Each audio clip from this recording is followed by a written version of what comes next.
Hi, I'm Buck Stowers. Today I'd like to welcome Selwyn Tupou. Selwyn's been a friend of mine for a while now, and Selwyn came to Big Boys on April the 6th, 2011. And I just want to say thank you, bro, for coming out, and it is really, truly a privilege and an honour to be with you and speak about your journey today. And one of the first things that I'd like to ask you is, what was the defining moment that brought you to Big Boys? Well, I was sick before I came in. I had heart problems, and I always knew that I needed to lose weight. Just didn't know how and I heard about the program. I remember I rang you up and said, well, actually, my friend Susanna rang you up on behalf of me. Yes. And made an appointment, and because it wasn't really me, yes. I never turned up to that appointment. Yes. And I remember... This happens a lot, actually. And so then I knew Ozone. Yes. And I knew him out of the program, and then I saw him. He had lost so much weight, and I didn't recognise him at first. And when I asked him how he had done it, he told me about the Big Boys, and then I remembered that appointment that I was supposed to come 6 months beforehand, and then that was what sort of really convinced me. And he invited me to the class to come and meet you, and yeah, that's how I... And what was yours? Do you remember what your starting weight was? Yeah, my first weigh-in, 263 kilos. 263. Yeah. I remember weighing you in. Yeah. And we all know that pain is a magnificent driver that can either trap you or create the urge to make a change. And what was the pain in your life that made you make a massive change? Well, I remember that weigh-in as well, and I was shocked, I had recently come out of hospital, so I knew that my weight was up there, but, I didn't think it was that up there. I estimated myself to be around the 180 mark. Yes. And then when I was in the hospital and those early weigh-ins, I was like, man, that can't be. And so that was the initial shock, which sort of turned into motivation, also the health scare. Well, what was wrong with your health, Sally? And for everyone that doesn't know Selwyn, we call him Sally, and we'll get to his nickname too, because it's symbolic of his change as well. So what was the health scares that you had? So probably my main one was I was admitted to Middlemore with a condition called atrial fibrillation, which is an irregular heartbeat, but it was also very rapid. So on that day that they took me in, it was 160 beats per minute, and I was just sitting down, and I didn't know what a normal heart rate was. They're saying this is like 100 beats more than a healthy person should be, and so it was just all brought on by my big size and bad health. And did you have anything else? Any high blood pressure or? Yeah, so I had high blood pressure. I had my liver I had cirrhosis, fatty liver disease. Yes. What else? Oh man, I had everything. I was lucky I didn't have diabetes. Yes. Or gout and all that, but probably if I had all those things, if I was a smoker, probably would have gone. Have died. Yeah. You remember my first class? I came to class with a big medical tampon stuck in my nose because my nose just wouldn't stop bleeding. Yes. And what were your thoughts? Because I know at that point in time, you were really worried about leaving this earth. Oh, yeah. The doctors said if I didn't do anything, I'd be dead by Christmas. That was October. Yeah. Well, fear is the great motivator or the great encompasser. How great was the fear of just starting the journey? It was, I was scared, but when I came and I saw the guys, I saw all these big guys exercising, and I thought, oh, I can do this. you know, that was a great motivator. But you know, that was before I had started exercising, and so even on the first class, when I was a little bit like confident because seeing these big guys jumping and running, I was thinking, oh, I should be able to do it then. Yes. But you know, I came to my first class and oh man, that was hard. I sat there the whole time, and it was still hard. I mean, you guys just put me on that On the grinder. thing for like an hour, and I thought, oh man, I don't want to do this for an hour. But Yeah. at the same time, I didn't want to do that for an hour, but I knew I Yeah. couldn't do all that other stuff that, you know, all those other guys were doing. Like, they were doing relays, I think.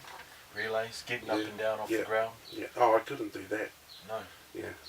And, you know, of course, with your high blood pressure, getting up and down off the ground would make your blood pressure even higher. Yeah. You already had heart disease. You already had liver problems, and they're already saying that you could die in the next 2 months.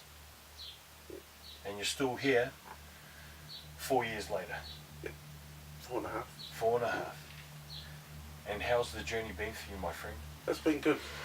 My first 2 years was really good. I dropped like, you know, heaps of weight in my first 2 years, but like since then, I've just been sort of floating around the same weight, but like other things have improved.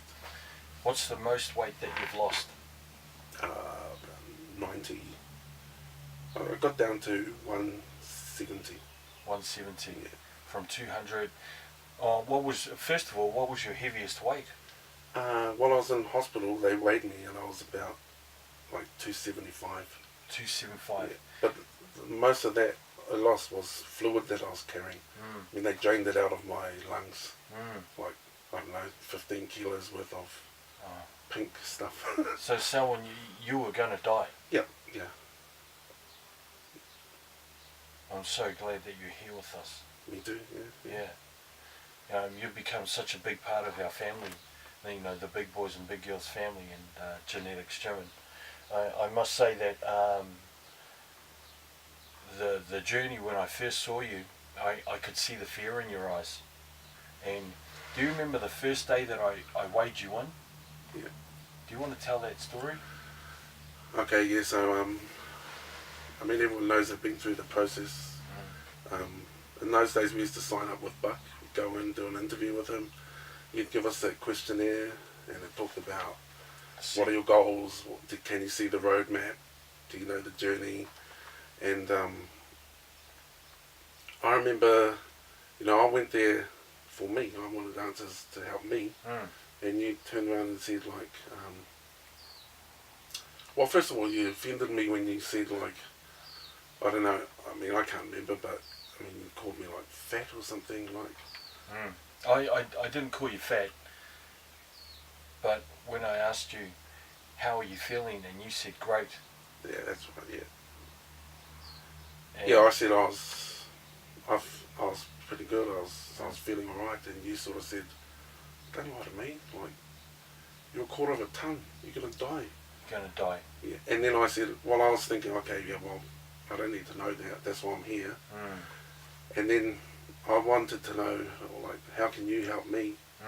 But then you turned around and said, like, I need you to help someone else. Yes. Something like that. And I was like, oh, man, I came here for me, like, not a marketing thing to, like, try and bring more people into the gym. Or, But now I realise, you know, what it is, like, it's that principle, you know, to help yourself, you've got to help someone else, like, you know, the times when it gets hard. Yes. If you can't do it for yourself, you've got to do it for someone next to you, you know? Yeah.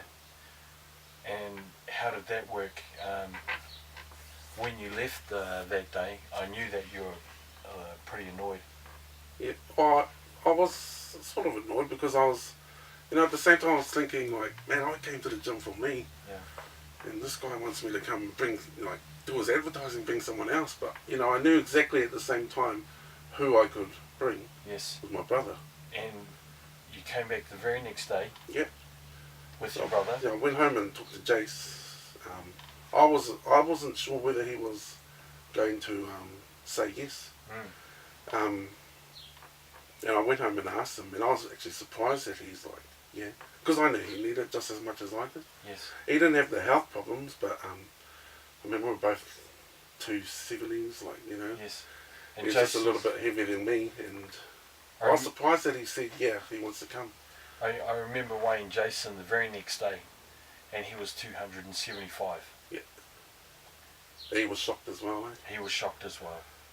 And of course, the principles of Off the Couch Big Boys and Big Girls is that we give to get. The more you can help someone else, the more that you help yourself. And with Selwyn, I told him that I'm going to help you, but I want you to come back with somebody else, someone else that is suffering the same as you. And Selwyn was just like full of question marks, going, "Well, but I thought you were going to help me." And I said, "I'm going to help you, but you're going to let me down, because for you to come in and help yourself by yourself isn't big enough. But when you are responsible for another human being's life, you tend not to give up." And 4.5 years later, you're a testimony to it. Yeah. I've got a few other questions too. We all know that big people, when they live a life of being big, we start to rationale different thoughts and different ideas, and we start to make excuses in our mind about what works for us. Well, what were some of the excuses and rationale that you used? Well, I used to think that because I was bigger, I needed more food. Yes. You justify that eating plan, it works for little people, but I'm bigger. Yes. I need more fuel, to feed myself, and so that was one of the things that you have to get over that, and it takes a while. Yeah. But finally clicked. It's still a challenge today. The exercise part. That's the easy part now. Yes. 4:30 every morning. No problem getting up, getting to the gym. But it's when you're away from the gym that's the real battle. Sally, I know that you've done some amazing things throughout your 4.5 years with Big Boys and Big Girls, and just going out there in the public and doing your own thing. But do you remember what it was like when you first started out, and how difficult the journey was? But not only how difficult it was, the achievements, those small achievements, have led to big ones now. Do you want to tell me a bit about those? Yep. Okay. So you remember when I first joined, there was about 5 of us. Yes. And you guys called us the Super Big Boys because we were actually too big to exercise with the other big boys, and so we had that stage that we did all our workouts sitting down. And at first, I thought it was a little bit demoralising that we couldn't join with the other big boys, that we had to have our own little group and do the easy stuff, what I thought was easy stuff. But I realised now that we had to do that to get to the stage, to be able to exercise with the other guys. And if I could just break this down, we have a stage at the gym where the guys, where you normally do aerobics or a class, and the instructor stands on the stage. Well, our big boys would sit on the stage because they couldn't stand for more than 5 minutes in the very beginning. So as much as they wanted to be with the rest of the guys, we soon learnt that they would become dizzy, and it's pretty hard to hold up a guy that weighs 250 odd kilos. So the stage was a real safe place to be. Yeah, that was our safe haven. Yeah. And we relied on it for everything. If you would call out to press-ups or sit-ups, we'd go to the stage because it was easier than doing it on the floor. We couldn't get off the floor in the early days, and and so one of my big milestones was actually getting up off the stage and doing a workout away from the stage and being able to not have to rely on the stage. And so for me, myself, I had to physically work out at the other end of the room so that I didn't have the option to go to the stage. Yes. And I remember my first class where I was able to do a whole workout standing, and that was huge for me. Yes. Even other exercises that you never wanted to try just because you're not really sure, can I do it? Will the others laugh? And so for me, one of the early exercises that was, intimidating for me was the walkout. Yes. And so I remember the first time I had to do walkouts, Well, I tried to walk out. You know, all the boys, they clapped. And it was huge for them, but it was huge for me as well. Yeah. And, you know, that just led on to doing other exercises. And, you know, the more that you do, master those exercises, you grow in confidence, Yes. you know, because you conquer that unknown. Yes. And then, you know, just those little exercises are little milestones inside the class. Yeah. But then there are other milestones outside the class. And my first one I tackled was the round the base. Round the base. So, I remember the TV cameras were there. Yep. So the TV cameras, they did a story on us because we were probably the biggest people there that attempted it that day. Yes. And you know, I'd never done anything. That was 8.5 Ks, I think. And you know, it was a struggle for me to walk 100 meters before. Yeah. And so, you know, that was the first. I've done the round the base twice now. Done the other ones. I've done the mud run. Yes. 6 Ks through the mud. And how was that? Did every obstacle on it. You Yeah. know, like you had the option to walk around something, but I did everything. I climbed over those big walls and went across the rope bridge. So I mean, that was cool. And what did you notice being a big man? What did you notice about being big and mud? Oh man, I got stuck how many times? You know, lost my shoe down there. Everyone else, it's like they walk on the top, but you know, as soon as I step in, I Sink. I find the bottom of that pit. Yeah. And It's like quicksand. Yeah. And it just sucks you in. Yeah. Yeah. Yeah. So, but you know, when people see that, it just motivates them. Yeah. You know, the amount of people that run past me and tap me on the back. You know. Yeah. And that just drives me. You know. Indeed. Yeah. You know. And what else have you done, Sally? I've done around the Taupo Lake relay twice. Yeah. A couple of weeks ago, I went down to Rotorua and did this is the one here, Ekiden relay. Yes. Round Lake Rotorua. Yes. Done that with the team. Last year, I joined the team with the county's Manukau DHB team. Yes. They sponsored us to go down and do the Iron Māori quarter triathlon. Wonderful. Just heaps, I work in mental health. I took my guys that I work with, I work in a home, rehab home. Yeah, I took 5 of them to the Round the Bays this year and did it together with them. You know, isn't it strange, Sally, how your journey is now about you pulling more people in and taking people that need help? Yeah, it's a role reversal. You know, like when I started the journey, I relied on the people around me to carry me. You know, like what I used to, you know, I used to enjoy it, but I didn't like it at the same time. But going around the block, you know, when you go around the block, if you're the last one, people come back for you.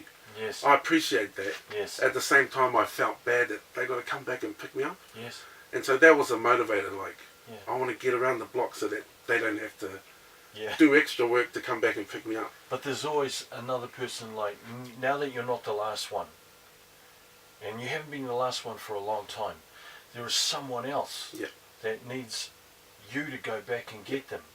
And that's what I love about the program. It's my turn to give back to them. Yeah. The roles have reversed, you know, like, and I love that now I can be the one to carry those people. Yeah, wonderful. Because people did it for me, I've got to do it back for them. You know, the good old-fashioned Christian principles of you give to get, and we go back for the last one, we all come home together, and I've watched your journey, and I've watched you become more courageous, attempting more things and more things and more things, and I can't help but be so proud that I remember your first day and your first week and your first month and your first year were hard. And the walk down the road and stopping so many times and getting 100 meters away from the gym and to come back again took more than an hour. And but the pain that you were in. Oh, demoralising as well, you know, for your own confidence. Yeah. But, you know, I know that word demoralising is such a real huge, horrible word. Because if you didn't come back, where would you be? I don't know. I'm so glad you did. You know, Sally, there are more people out there that you've been affecting now. The same way that the big boys and big girls that could move in our class, now you're doing so much more. And you're working in health, and you're a living example of what we need to do and how we need to do it. You know, from heart disease, high blood pressure, cirrhosis of the liver, and they said that you may be dead in 2 months. And you came into the gym, and he used to bring doctor's certificates into it. I don't know if we can mention this, but what happened from there? That was my first day, I think. Yeah. Because during the weekend, I had been admitted to I went to the A&E, and they had, because my nose wouldn't stop bleeding. Mm. And I thought I could make it stop myself, but after 3 hours I thought, I better go. So I went there, and they said, I said, I've got a class starting tomorrow, a gym class. And when I said it was the big boys, the doctor that I was with, he goes, oh, I know Dr. Sam. I'll write you a note. Yeah. So I was like, oh, cool, Thank I'll you. get off my first gym class. And so I remember bringing my note to class. I had that thing in my nose, and I had a whole... And I thought you guys would apply like a bit of sympathy. Or half something. of Darth Vader and half of those rabbit sort of creatures that jump around, and he had a surgical mask over his face. Yeah, and I remember I showed my certificate and said I'm here, but I can't actually. Yeah. But at least I came. Mm. I thought I'd get some sympathy, but Yes. I remember you and Darren stopped the class and like, hey guys, look what we've got here. And everyone started like chanting or laughing and chanting, rip it up. And I was like, man, that's fine. I'm going to take that to work as well. Yeah. And so what happened to it? Yeah, you guys ripped it up and threw it in the bin. I'd like to apologise for that day. I finally accept your apology. Let it go.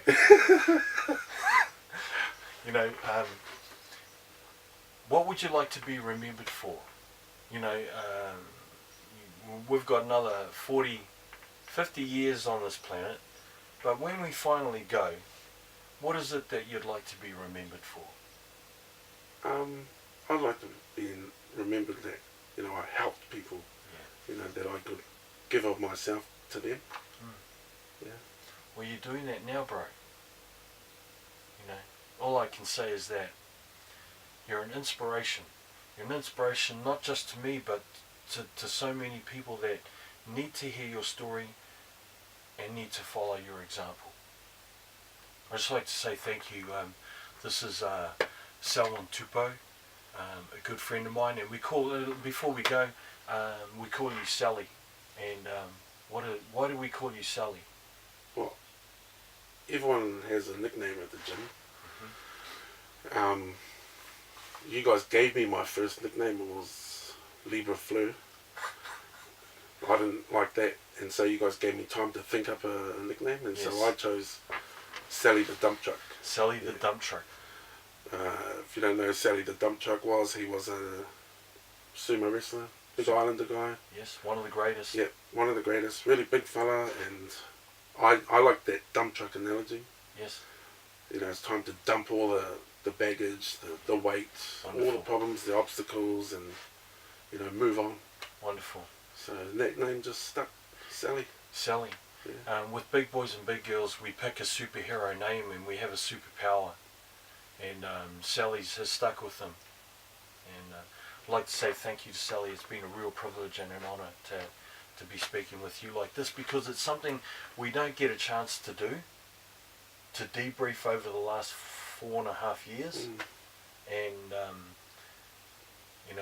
if many people could just watch this and be inspired by it, by this man's courageous journey, then you'll be the next one speaking about your courageous journey. Yeah, but Sally, thank you so much. Thank you, Buck. God bless, bro. Appreciate it.